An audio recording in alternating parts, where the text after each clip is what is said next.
অবশেষে রেহানা কিছু বলল। আসসালামু আলাইকুম। এত কিছুর মাঝে রেহানা ভুলেই গিয়েছিল সালাম দেওয়ার কথা। নিজের ওপরই ধিক্কার হচ্ছিল রেহানার। অবশেষে কাপা কাপা কণ্ঠে সালাম দিল এবং বলল, জি, আমার নাম রেহানা। এবার ছেলেপক্ষের বয়স্ক লোকটি কথা বলল। না জানি কোন কারণে এতক্ষণ চুপ ছিল। তিনিই সালামের জবাব দিলেন, ওয়ালাইকুম আসসালাম ওয়ারাহমাতুল্লাহি ওয়াবারাকাতুহু। তুমি নামাজ পড়ো? রেহানা মাথা নাড়াল। উত্তর, হ্যাঁ। কোরআন তেলাওয়াত করো? রেহানা মাথা নাড়াল। উত্তর, হ্যাঁ। ঠিক আছে, তাহলে একটা সূরা তেলাওয়াত করে শোনাও তো। রেহানা হচকিত হয়ে গেল। এতগুলো পরপুরুষ নন মাহরামদের সামনে কি করে ও তেলাওয়াত করবে? কি করবে এখন রেহানা? রিহানা ভাবছে ও কি করবে। সবাই ওর দিকে তাকিয়ে আছে। রিহানা প্রতি মুহূর্তে শুধু আল্লাহর কাছে দোয়া করছে আর বলছে, আল্লাহ এত কঠিন কেন? আল্লাহ, সবকিছু এত কঠিন কেন? আমি চেয়েও ইসলাম পালন করতে পারি না। আল্লাহ আমাকে সহায়তা করো। অনেকক্ষণ ধরে অপেক্ষা করার পরও রেহানা কিছু বলছে না। এবার রহমান সাহেবের রাগ চরম পর্যায়ে চলে গেছে।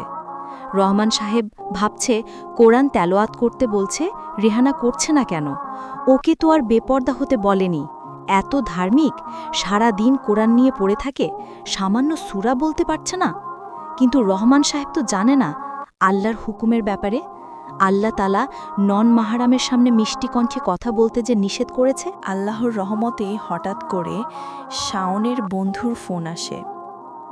ঘরে নেটওয়ার্ক পাচ্ছিল না, তাই সাজিদা বেগম রিমিকে বলল ছেলেটিকে ছাদে নিয়ে যেতে। এই কথা শুনে আরও একজন ছেলের চাচাতো ভাই ছাদে যাওয়ার ইচ্ছা প্রকাশ করল। রিমি দুইজনকে নিয়ে ছাদে গেল। রেহানা ব্যাপারটা লক্ষ্য করল। রিমির সাথে দুইজন ছেলেকে এভাবে পাঠাতে দেখে ওর কষ্ট হলো। তবে রেহানা ওই ব্যাপারটাকে একটু ভুলে গেল আর সবার কথাতে জড়িয়ে পড়ল। সবাই সূরা বলার জন্য জোরাজোরি করছে। তার রেহানা আল্লাহকে শুকরিয়া করল যে, হে আল্লাহ, অন্তত ইয়াং নন মাহরামগুলো তো চলে গেছে, আলহামদুলিল্লাহ।